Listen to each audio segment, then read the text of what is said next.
A few years ago, something very weird happened with my best friend and I. I was 15 years old.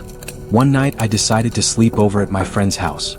After a night of scary movies, we were in the mood to do something exciting. Not far from my friend's house was a demolishing site. A block of houses in a very terrible state that would be demolished the day after tomorrow. The local government would demolish them to make room for new houses. The whole site was fenced in and warning signs saying "Do not enter" hung everywhere. The houses were boarded up by planks. Doors and windows were sealed shut. No one could get in. We decided to go for a walk on the old block and take some random photographs. My friend knew a spot where we could enter the old block. When we walked there, we noticed that every house was boarded up tight, so we couldn't get in. We noticed a house with a window on the top floor that wasn't very well boarded up.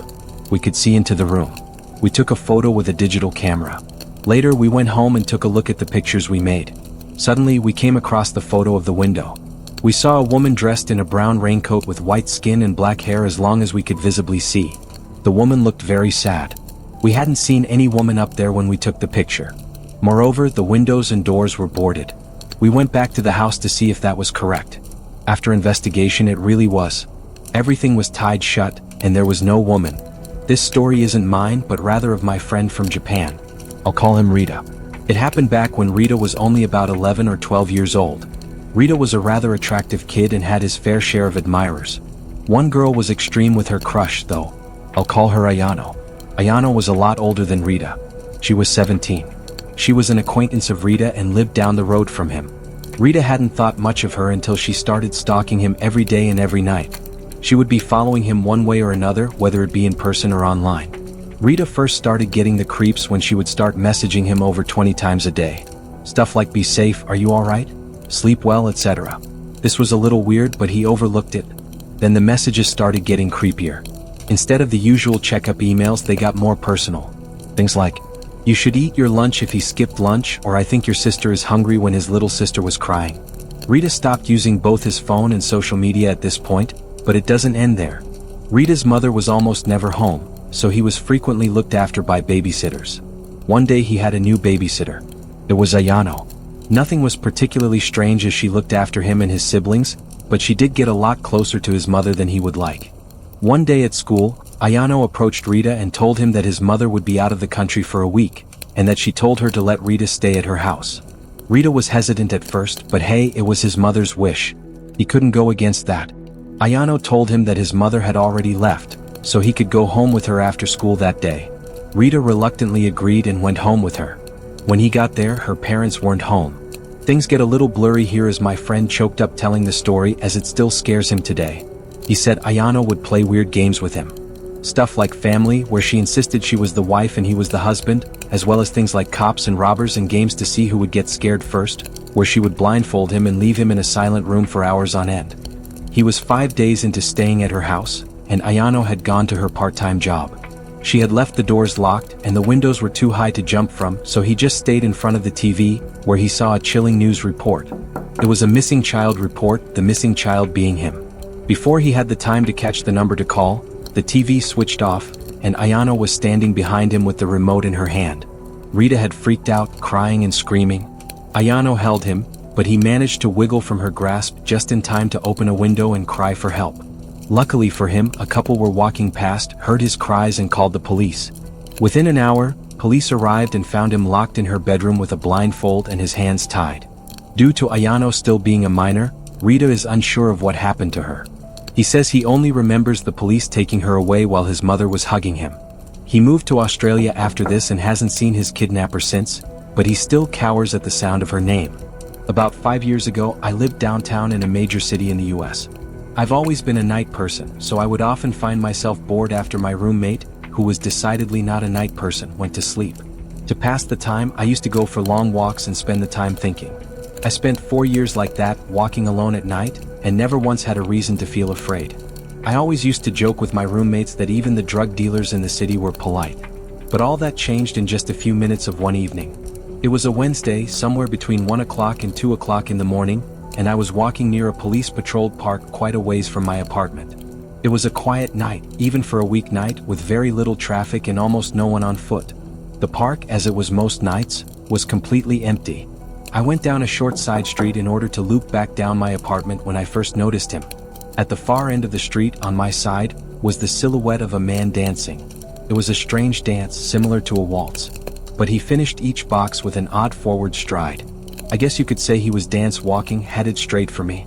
Deciding he was probably drunk, I stepped as close as I could to the road to give him the majority of the sidewalk to pass me. The closer he got, the more I realized how gracefully he was moving. He was very tall and lanky and wearing an old suit. He danced closer still until I could make out his face. His eyes were open wide and wild, head tilted back slightly, looking off at the sky. His mouth was formed in a painfully wide cartoon of a smile. Between the eyes and the smile, I decided to cross the street before he danced any closer. I took my eyes off of him to cross the empty ST. As I reached the other side, I glanced back and then stopped dead in my tracks. He had stopped dancing and was standing with one foot in the street, perfectly parallel to me. He was facing me but still looking skyward, smile still wide on his lips. I was completely and utterly unnerved by this. I started walking again but kept my eyes on the man. He didn't move. Once I had put about half a block between us, I turned away from him for a moment to watch the sidewalk in front of me. The street and sidewalk ahead of me were completely empty. Still unnerved, I looked back to where he had been standing to find him gone. For the briefest of moments I felt relieved until I noticed him. He had crossed the street and was now slightly crouched down. I couldn't tell for sure due to the distance and the shadows, but I was certain he was facing me. I had looked away from him for no more than 10 seconds, so it was clear that he had moved fast. I was so shocked and I stood there for some time, staring at him. And then he started moving toward me again. He took giant, exaggerated, tiptoed steps, as if he were a cartoon character sneaking up on someone. Except he was moving very, very quickly. I'd like to say at this point that I ran away or pulled out my pepper spray or cell phone or anything at all, but I didn't. I just stood there, completely frozen, as the smiling man crept toward me. And then he stopped again about a car length away from me, still smiling his smile, still looking to the sky. When I finally found my voice, I blurted out the first thing that came to mind. What I meant to ask was, "What the fuck do you want?" in an angry, commanding tone. What came out was a whimper. Regardless of whether or not humans can smell fear, they can certainly hear it. I heard it in my own voice. That only made me more afraid. But he didn't react to it at all. He just stood there, smiling. And then, after what felt like forever, he turned around very slowly and started walking away. Just like that. Not wanting to turn my back to him again, I just watched him go, until he was far enough away to almost be out of sight. And then I realized something. He wasn't moving away anymore, nor was he dancing. I watched in horror as the distant shape of him got bigger and bigger. He was coming back my way. He was coming back my way, and this time he was running. I ran too. I ran until I was off the side road and back onto a better lit road with sparse traffic. Looking behind me then, he was nowhere to be found. The rest of my way home, I kept glancing over my shoulder, always expecting to see his stupid smile. But he was never there. I lived in that city for 6 months after that, and I never went out for another walk. There was something about his face that always haunted me. He didn't look drunk. He didn't look high. He looked completely and utterly insane. And that's a very, very scary thing to see. In the mid-80s, my mom was a cleaner in Australia. She would clean houses in suburban areas and would sometimes do houses in rural or wine regions. She would leave business cards at the local shops and got most of her business this way, and some through referrals and word of mouth. One day she got a call from a lady who sounded like she was around 60. Asking Mom to clean her old farmhouse. She made a lot of odd demands, and Mom would usually meet clients before taking on new business. In this case, the lady did not want to meet my mom and said she would leave the keys under the front doormat. Mom agreed, mainly because the lady was quite obviously wealthy and was offering to pay Mom substantially more than she would reasonably expect. Mom went to the house on a Monday morning and said she already felt unnerved by the long driveway. The house was essentially in the middle of a very large and very empty property. She found the keys and started cleaning. About an hour into the clean, she hears the back door shut. Mom was told no one would be at the house, so she immediately felt unsafe. She stood frozen in the kitchen for what she said felt like 3 or 4 minutes, although she said it could have been much longer. There was no other car on the property. She wanted to leave immediately but had 2 rooms left to do. Both were bedrooms. She said as time passed and she heard nothing else, she decided that perhaps it was nothing, or perhaps something had fallen and it wasn't the door after all. She walked up the hallway and stepped into the bedroom. All over the bed were black and white photos. As Mom got closer, she realized that the photos were all of her. Some were taken at our family home, and others were taken at other houses Mom would clean. Some through windows or over fences. She used the house phone to call the police and immediately drove to the end of the driveway. The lady ended up being investigated, but continued to claim that it was a break-in. After some time, the police stopped with their searching and we ended up moving to a new town 4 months later. I'm 22 and this incident happened a year and a half ago. I had just moved into my first apartment and was in the process of moving in. The door that led to my apartment locks itself automatically when closed. So I was going to the entrance of the apartment complex to get my mail while talking on the phone with my friend. I returned to the apartment and sat on the bed while opening the mail while using the phone. I dropped the phone on the floor and it landed under the bed, so I had to lie on the floor and stretch for it. I saw something that caught my eye. There was someone under my bed. My eyes widened and I choked the urge to scream. The person under my bed was lying still with his back towards me and his head to his chest, so I couldn't see his face and he didn't see me. Trying to be rational while so many thoughts rushed through my head, I picked up the phone, said sorry, I dropped my phone. I'm just going to take a shower and call you back. The bathroom is right by my bed, so I hastily walked in, quietly locked the door, turned the shower on, jumped out my window and called the police. They told me to wait nearby, but to go across the street and see if anybody comes out the door of the apartment complex. This was during the summer and it was still light out. I placed myself across the street. Hiding behind a car while watching my open bathroom window and the entry door, I called my friend and he came over just before the police. I gave them my keys and they went inside. Only moments later, 2 cops came, holding a thin and tired-looking man. His eyes looked crazy, but he didn't try to get away. The policeman that stood beside me and comforted me while the police searched through my house told me that the man stood outside my bathroom door with one of my kitchen knives waiting for me to come out. This man had somehow crept in my entry door while I was getting my mail and hid under the bed. The man that was trying to hurt me turned out to be a homeless person, and was placed in a mental hospital. When I was 21, me and my girlfriend were upstate in my family's vacation mobile home. It was during a snowstorm and we were sitting on the couch next to the heater, snuggling and watching late-night TV. We were surrounded by absolutely nothing but forest in all directions, and all that was keeping us from the outside was a wooden door that had a broken lock. The last time my grandparents came up, my grandpa put a few cinder blocks by the door to use as a kind of barrier in the meantime, since the door opened inwards. Anyway, while we were watching TV, my girlfriend started shaking me, telling me she heard something outside. I assured her it was most likely a deer or a bear or something, but then 5 minutes later my girlfriend looked at me again. I heard it too. I muted the TV so we could hear it better. It sounded like someone was messing around in the little lawnmower shed outside. My car was parked outside and all the lights were on inside. If there was anybody out there, they knew we were inside. My girlfriend was urging me to go outside and check it out, but I told her she must be crazy to think that I was going out there. The sound stopped and there was nothing but the sound of the storm outside now. After a few minutes, I felt it safe to shut the inside lights and open the blinds to take a quick look outside, but it was too dark to see anything. I turned on the porch light and I was able to see a good portion of the front yard outside. There were footprints in the snow, not animal footprints. They were clearly shoe prints, and they were headed in the direction of the backyard. I went to open the curtains to the backyard window, and when I did, I felt the urge to scream, but my girlfriend did instead. Even though there were no lights in the backyard, we could see a man dressed in all black and wearing a vendetta mask facing the window. I immediately shut the blinds and told my girlfriend to go hide in the bedroom while I grabbed my grandpa's hunting rifle out of the closet. I pushed the cinder blocks and a bunch of other heavy objects in front of the door as a barricade, shut all the blinds and lights, and went to hide with my girlfriend in the corner of the bedroom. There was a bang at the front door. He was trying to bust open the door. I don't even think he tried to knock, but it didn't matter either way. After a few futile bangs to the door, it seems the man finally gave up. I stayed up that whole night with the gun by my side while my girlfriend slept. We packed and left first thing in the morning, but the scary thing, there was a fresh set of footprints leading from the front yard window out into the woods.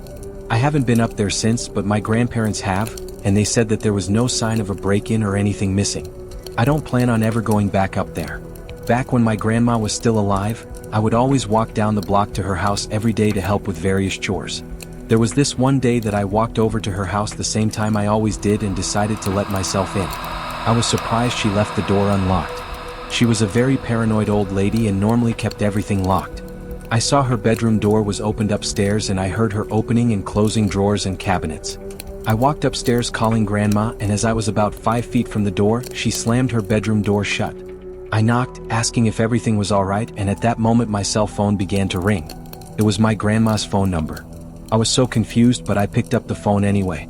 My grandma was on the other end, telling me not to come over that day as she was walking over to her seniors club. I felt my heart skip a beat as she told me this. I hung up the phone before she could say anything else, remaining silent. I knew exactly what was going on. I played dumb and said, "Grandma, I'll be downstairs," and made my way to my grandma's kitchen to grab a knife and dial 911. It remained silent in the bedroom after what happened. The police arrived and burst into the bedroom, and the loud and sudden bang of a gunshot caught me off guard. When the paramedics arrived and wheeled out the intruder, I recognized the man's face. It was my grandma's next-door neighbor. Apparently, he saw that my grandmother had left the house and broke in to look for jewelry, and when the police broke into the bedroom, they found the man hiding next to the door with a large knife in hand. If I had walked into that bedroom, I would have been as good as dead. The most haunting memory of my life. Me and my wife were getting home from dinner out, and as soon as we stepped out of the car, we noticed that our front door to our house was open. I told my wife to wait outside while I ran inside and ran straight up to our bedroom where I hid the shotgun. I loaded the gun and scanned every single room upstairs. There was no sign of anybody. I made my way down to scanning the main floor, followed by the basement. There was no sign of anybody and there was nothing missing or moved. I called the cops, and when they arrived, I told them what happened. They began to investigate some rooms upstairs, followed by the basement. Nothing was turned up. They made a case of asking us if we were positive that we shut the door when we left. I myself was starting to have doubts, not completely sure if I had, but my wife remained confident that we had shut the door. The police seemed sure that if somebody had broken in, they didn't stick around long, as there didn't seem to be any signs of burglary. My wife was worried sick, crying that she wasn't comfortable being in the house. I comforted her the best I could, assuring her that whoever broke in the house left in a hurry. I finally fell asleep after hours of rolling around in the bed, but my sleep was immediately cut short by the disturbing scream of my wife. I looked at her, and she was staring intently in the direction of the closet. It hit me like a bullet just then. I had forgotten to check the second closet. I looked over and saw for the briefest second, a man poking his head out of the closet before closing the closet door. Within 5 seconds I had the shotgun loaded in hand and cocked it back to let the intruder know that I was armed. I screamed for him to come out, and just like that the closet door opened, but instead of showing submission he made a mad dash for the front door of the house. I could have shot him, but I didn't have it in me. He was never caught. He got away with it scot-free. I think having that gun saved us from a terrible fate. About a year ago, while still living under my parents' roof, I started experiencing some weird occurrences in my house, specifically my bedroom. While I was laying awake in my bed one late night, I heard a creaking sound coming from across the bedroom. My closet door had somehow been opened. When I got up to check it, I subconsciously checked for anybody inside my closet, even though I was 26 years old. Of course there was nobody inside, so I shut the door and went back to bed. Later that same night, I would hear rumbly, rattling noises coming from up above the ceiling. It sounded like something in the air ducts. It was a very strange sound. I really had no idea what to think about it, but as soon as it stopped, I kind of forgot about it quickly and fell asleep. In the morning, I did tell my dad about sounds in the attic the previous night, but annoyingly, he didn't seem too interested, or he just didn't take me very seriously. That night, I again lay in my bed awake, reflecting on life, when yet again, the slow creak of the closet door creeping open broke the silence. This time I felt genuinely afraid. I knew the door was completely shut. It would take somebody twisting the doorknob for it to be able to push open. This time I took an extra careful look inside the closet for anybody, even though it wasn't a big closet and there really wasn't anywhere somebody could hide. I rationalized it as being a broken doorknob or something, and that same night, I again heard the rattling sounds coming from above the ceiling. It was exactly what happened the previous night. The next morning, I convinced my dad to take a look at my closet door, but he quickly determined that the door was fine. When it was closed, he pulled on it and it showed no signs of coming off the latch.